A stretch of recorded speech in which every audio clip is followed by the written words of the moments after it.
আসসালামু আলাইকুম। Solution 360 services থেকে স্বাগতম। আজ আমি দেখাবো ফ্রিল্যান্সিং উইথ গ্রাফিক ডিজাইন কোর্সের logo design part 3 logo design process. তার আগে আমি দেখাচ্ছি লোগো ডিজাইনটা কি, লোগো ডিজাইন কত প্রকার হতে পারে এবং তারপরে লোগো ডিজাইনের প্রসেসগুলো তো আজকে দেখাবো। তো আপনারা এখানে ক্লিক করলে স্টেপ বাই স্টেপ এখানে দেখতে পারবেন। তো লোগো ডিজাইনের কয়েকটা প্রসেসের মাধ্যমে হয়।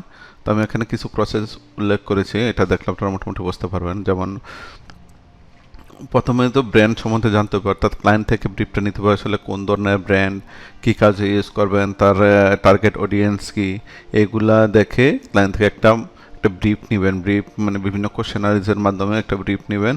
ব্রিফ নিয়ে আবার ইনফরমেশন কালেক্টগুলো করবেন।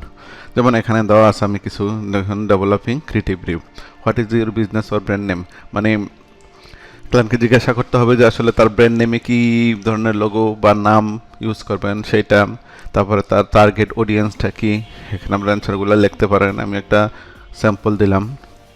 তারপরে তাদের কম্পিটিটর কে কে থাকে, মানে মানে যেই ব্র্যান্ডের জন্য লোগো তৈরি করবেন এটার মার্কেট কম্পিটিটর কি কি আছে, তারপরে কি কি এই লোগোর মধ্যে কি ধরনের মেসেজ পাস করতে চান সেটা লিখতে হবে।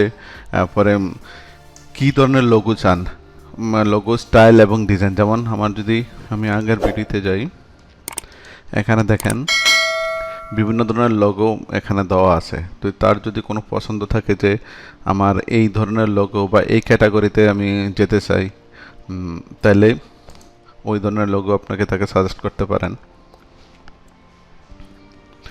তারপরে লোগোর জন্য তার কোনো মানে পছন্দের কালার আছে কিনা, বা পছন্দের ফন্ট সাইজ আছে কিনা, বা কোন ধরনের শেপ আছে কিনা, বা এই লোগোগুলা ওনার সাথে ডিসকাস করে দেখাতে পারেন যে এখান থেকে কিছু ইনকর্পোরেট করতে হবে কিনা। এগুলো সব ডিটেল আলোচনা করে তারপরে এরকম একটা মোটামুটি কোশ্চেনারিজ তৈরি করে তার কাছ থেকে ব্রিফটা নিতে হবে। নেওয়ার পরে তারপরে আমরা কি করব, সেকেন্ড স্টেপে আমরা রিসার্চ করব যে আসলে এই ধরনের বিভিন্ন ডাটা অ্যানালাইসিস করব। তারপরে বিভিন্ন মানে তার কম্পিটিটরের যে ব্র্যান্ডগুলো আছে এগুলার স্ট্রেংথ দেখবো, উইকনেস দেখবো, বা আমাদের এখানে কিভাবে আগাইলে লোগোটা তৈরি করতে পারবো, ভালো ব্র্যান্ড হিসেবে আমরা উপস্থাপন করতে পারবো সেগুলো দেখবো। তারপরে এই অনুসারে আমরা বসে ঠিক করবো সে ডিজাইন কি হইতে পারে বা কোন ধরনের ডিজাইন হইতে হয়, সেগুলা আমরা এই লেভেলে চিন্তা ভাবনা করবো। তারপরে মোটামুটি যদি আমাদের এখান থেকে ব্রেনস্টর্মিংয়ের মাধ্যমে একটা ডিজাইন তৈরি হয়ে আসে বা একটা আইডিয়া তৈরি হয়ে আসে, তখন সেই অনুসারে একটা স্কেচ করার চেষ্টা করব, অর্থাৎ কাগজের মধ্যে আমরা লিখতে চেষ্টা করব। যেমন এটা যদি দেখি সলিউশন 360 সার্ভিসেস, এটা হলো নাম দিছি। নামের পরে আমরা এটা আসলে কি কাজে ইউজ করব, কি সার্ভিস হলে ইমেজ এডিটিং, গ্রাফিক ডিজাইন বা মোশন গ্রাফিক ডিজাইন। তো এই বেজে তো আমি এখান থেকে সলিউশনটা নিয়েছি, 360 নিয়েছি। সার্ভিস থেকে আসলে আমরা কি নিতে পারি, যেমন ইমেজ এডিটিং, লোগো ডিজাইন, তারপরে আমাদের মোশন গ্রাফিক্স, এগুলো সব ক্ষেত্রে কিন্তু এখানে আমি একটা আইকন ব্যবহার করছি, যে এই যে পেন টুলের আইকন, কারণ প্রত্যেকটার মধ্যে কিন্তু পেন টুল দরকার হয়। আর পেন টুলের কাজ হলো সবচেয়ে আগে ইম্পর্টেন্ট, কারণ এটার মধ্যেই অনেক কিছু নির্ভর করে। তো এর জন্য আমি এইভাবে তৈরি করছি। এখানে চেষ্টা করছি বিভিন্নভাবে আগে কিছু হাতে লেখে যে এভাবে কিছু করা যায় কিনা, এরকম অনেকগুলো আমি এখানে কয়েকটা দেখাইছি। তো আপনাদের ইচ্ছা মতো আপনারা বেশি বা আরও অনেক কিছু রিসার্চ করে আরও বিভিন্নভাবে করতে পারেন। তারপরে এই স্কেচটাকে ডিজিটাল ডিজাইন, যেমন আমি এখানে দেখাচ্ছি শুধু অ্যাডোব ইলাস্ট্রেটরে, আরও বিভিন্ন সফটওয়্যার আছে যেগুলো আমরা পরে ডিসকাস করব। লোগো ডিজাইনের বিভিন্ন কী কী সফটওয়্যার আছে সেগুলো ডিসকাস করব। তো এইগুলোর ক্ষেত্রে দেখেন আমি এখানে তৈরি করলাম, আমার মতো করে একটা ফন্ট নিলাম, এখানে পেন টুলটা ইউজ করলাম। পেন টুলটারে কয়েকটা ভাবে ভাগ করতে চেষ্টা, মানে 360 একটা রোটেশন দেখাতে চেষ্টা করছি। তো এরকম কয়েকটা অ্যাঙ্গেলে এসে এখানে আমরা কিন্তু মোটামুটি এখানে ফাইনাল একটা ডিজাইন তৈরি করছি। বিভিন্নভাবে এখানে দেখানো হয়েছে। তো ডিজাইনটা তৈরি করে তারপরে আমরা ক্লায়েন্টের কাছে পাঠাবো ক্লায়েন্ট কিছু ফিডব্যাক দিবে, বিভিন্ন চেঞ্জেস দিবে।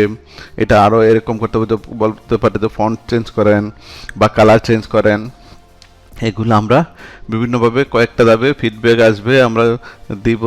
তো ফাইনাল যখন হবে দেওয়ার পরে তারপরে আমরা করবো যে আসলে এই লোগোটা ফরম্যাটগুলো কী কী হতে পারে। বিভিন্ন ফরম্যাট হতে এআই ফরম্যাট হতে পারে, ইপিএস ফরম্যাট হতে পিএইচডি ফরম্যাট হতে পারে, পিএনজি হতে পারে, জেপিজি হতে পারবে। এবং ফাইনাল যে লোগোটা করব এটা আমরা চেষ্টা করব আমাদের বিভিন্ন ভিজিটিং কার্ড থেকে শুরু করে বিভিন্ন স্টেশনারিজ, গিফট আইটেম যা আছে সবগুলোতে আমরা বসানোর চেষ্টা করব। যেমন কর্পোরেট ব্র্যান্ডিং, কর্পোরেট আইডেন্টিটির মাধ্যমে এখানে কিন্তু অনেকগুলো দেওয়া আছে, যে seal, ID card, cash memo, debit voucher বা বিজনেস কার্ড, এইগুলোর মধ্যে আমরা বসায় দেখবো যে আসলে এটা দেখতে ভালো হয় কিনা বা কোনো সমস্যা হয় কিনা। তো এইগুলো সবগুলো দেখে এরপরে ফাইনাল করব। তো এইটা কিন্তু আসলে মোটামুটি একটা লোগো ডিজাইনের প্রসেস। তো এইভাবে কিন্তু আমরা আগাইতে পারি, কারণ একটা লোগোর উপর কিন্তু ব্র্যান্ডের রিকগনিশন নির্ভর করে, ব্র্যান্ডের ট্রাস্ট বিল্ড আপ করে এবং মানুষের মধ্যে একটা আস্থার জায়গা তৈরি করে। কারণ এটা দেখে অনেক সময় বুঝতে পারে, যেমন যে আমি যদি পরে এই অংশটা ইউজ করতে চাই তখন আমার আগে কিন্তু মানুষকে আমাকে জানিয়ে দেবে। এটা দেখুন আমরা যদি এটা বলে কম্বাইনেশন লোগোর মধ্যে পড়ে এখানে দিছি, তো শেষে কিন্তু আমরা সিম্বল হিসেবেও ইউজ করতে পারবো। কোন অংশটা? এই অংশটা শুধু, এই যে এই অংশটা শুধু সিম্বল হিসেবে আমি ইউজ করতে পারবো। কারণ যখন আগে পরিচিত হয়ে যাবে তখন এই অংশটা সিম্বল হিসেবে বুঝতে পারবো যে আসলে এটা কোন ব্র্যান্ডের লোগো বা কোন কোম্পানির বা কিসের লোগো, এটা তখন বুঝতে পারবো। তো এইভাবে কিন্তু চেষ্টা করতেছি আমি বাকি যে প্রসেসগুলো আছে